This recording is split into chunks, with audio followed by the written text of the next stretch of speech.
जो सक्सेस का रास्ता होता है वो बहुत मुश्किल होता है, वो आसान नहीं होता। तो मुझे भी यहाँ बहुत ऑब्स्टिकल्स और हर्डल्स आए जब मैंने शुरू में इदारा में काम संभाला, काम करना चाहा, तो बहुत दुश्वारियाँ आई। लेकिन जब इंसान की नीयत अच्छी हो और उसको पता हो ना उसने क्या करना है, तो फिर अल्लाह मियाँ हिम्मत देते हैं और फिर आप काम करते जाते हैं। तो 5 साल मैंने काम किया यहाँ पे, अभी भी कर रही हूँ अल्हम्दुलिल्लाह, और मैंने कोई सैलरी भी नहीं लेती, मैं एक ऑनरी पोस्ट पे हूँ। मैंने बस यही जहन में था कि मुझे बच्चों की दुआएं चाहिए, मुझे उनके लिए अच्छा काम करना है। तो हज़ारों बच्चों को तशद्दुद से बचाया, हज़ारों बच्चों को एजुकेशन दिलवाई, हज़ारों बच्चों को अपनी फैमिली से मिलवाया जो बिछड़ गए थे, मिसिंग बच्चे थे, और इसी तरह बहुत सारे चाइल्ड बेगर्स को रेस्क्यू किया, रिहेबिलिटेट किया। ये और बहुत सारे बच्चों को, 100 से ज़्यादा बच्चों को जो अबैंडन थे, हमें कचरे के ढेर से डिफरेंट जगहों से, मैंने उनको सूटेबल फैमिलीज में अडॉप्शन करवाई, और अब उनका मुस्तकबिल इतना अच्छा हो, एजुकेशन हासिल करें, कोई लंदन में है, कोई पाकिस्तान में, कोई अमेरिका में है, कोई सिंगापुर, कोई दुबई, ये सब काम किया। और फाइनली एमपीए बनने का इसलिए चूज़ किया, एमएनए के लिए भी मैं जा सकती थी, ऑप्शन था मेरे पास कि मैं किधर इंटरेस्टेड हूँ, लेकिन एमपीए का मैंने सीखा क्योंकि पंजाब में रह के, मेरा ब्यूरो पंजाब में है, तो मैंने सोचा कि मैं असेंबली में होंगी, यहाँ से जो कि कवानीन बच्चों के लिए रजिस्ट्रेशन एंड पॉलिसी मेकिंग पे काम करूँ पंजाब में रह के, तो मैंने वो चूज़ किया। मैं श्योर नहीं थी कि मैंने पॉलिटिक्स में आना या नहीं आना, या मैंने सिर्फ ब्यूरो चलाना है, लेकिन मैंने सोचा कि एक एमपीए बन के मैं एक स्ट्रॉन्गर रोल, बच्चों के लिए बेहतर रोल प्ले कर सकूंगी, मेरे पास पावर ज़्यादा होगी कवानीन पास करवाने के लिए, इनके हमारे ब्यूरो के काम फंस जाते हैं उनको करवाने के लिए आसानी से। इसलिए मैंने आईपीपी का इंतखाब किया। जब से मैंने 2 रेजोल्यूशन सबमिट किए हैं, एक कॉर्पोरेट पनिशमेंट बैन करने पे, और एक रूल्स बनाने पे। जो इदारे हैं बच्चों के, उनके रूल्स नहीं बने हुए अभी तक पंजाब में, तो मेरा फोकस रहेगा चाइल्ड प्रोटेक्शन। अब मैं एक और चाइल्ड मैरिजेस के ऊपर भी लाने वाली हूँ रेजोल्यूशन।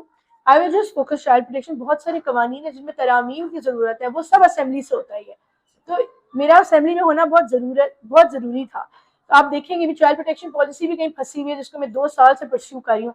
तो अब जो है मैं कोशिश कर रही हूँ उसको जल्द से जल्द कैबिनेट से करवाया जा सके। जी देखिए, ब्यूरो की कारकर्दगी इतनी बेहतरीन रही है माशाल्लाह कि यूएस गवर्नमेंट रिकग्नाइज कर रही है मुझे, और इटली में मुझे अवार्ड मिल चुका है। तो अगर ब्यूरो की कारकर्दगी में कुछ भी प्रॉब्लम होती तो मुझे ये सब अवार्ड्स नहीं मिलते, क्योंकि अपनी हुकूमत दे रही है पाकिस्तान की, और उन्हीं के दौर में सीएम ऑफिस से मेरा नाम गया है जब मोहसिन नकवी साहब थे, तो वो बिल्कुल नालानी थे, मुझे नहीं पता ये इन्फॉर्मेशन कहाँ से कहाँ आती है। बहुत सपोर्ट किया उन्होंने मुझे, जो भी प्रॉब्लम्स हुई ब्यूरो की उन्होंने उसमें हेल्प किया। हमें रिक्रूटमेंट करनी थी, हमें बजट का प्रॉब्लम हो गया था, उन्होंने सप्लीमेंट्री बजट ग्रांट करवाया बच्चों के खाने का। जितने चीफ मिनिस्टर्स रहे हैं, दे हैव बीन सपोर्टिव। ये काम ही ऐसा है। देखिए, ये बच्चों का इश्यू ऐसा नहीं कोई इसमें जो है गड़बड़ करना चाहेगा या कोई सपोर्ट नहीं करेगा। कोई क्यों नहीं सपोर्ट करेगा? That's a question.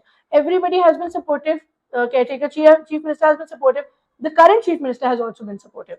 We have not had any problem so far. Basically बहुत बड़ी ऑनर की बात है मेरे लिए, पाकिस्तान के लिए।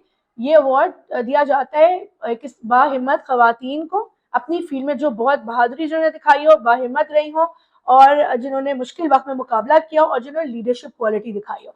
इसलिए उन्होंने मुझे पूरा एक बहुत ज़्यादा उन पर नॉमिनीज, उन्होंने मुझे चूज़ किया पूरे पाकिस्तान से, और मैं उनकी नॉमिनी हूँ international women of courage award. मैं पाकिस्तान की नॉमिनी हूँ। हमने 2 गैंग्स को अरेस्ट करवाया, अभी आगे भी लगे हुए हैं, अब आपको नजर आएगा इंशाल्लाह, और भी नेटवर्क तोड़ेंगे। धमकियां मिलती हैं मुझे, अपने पर्सनल नंबर पे थ्रेट कॉल्स आई हुई हैं।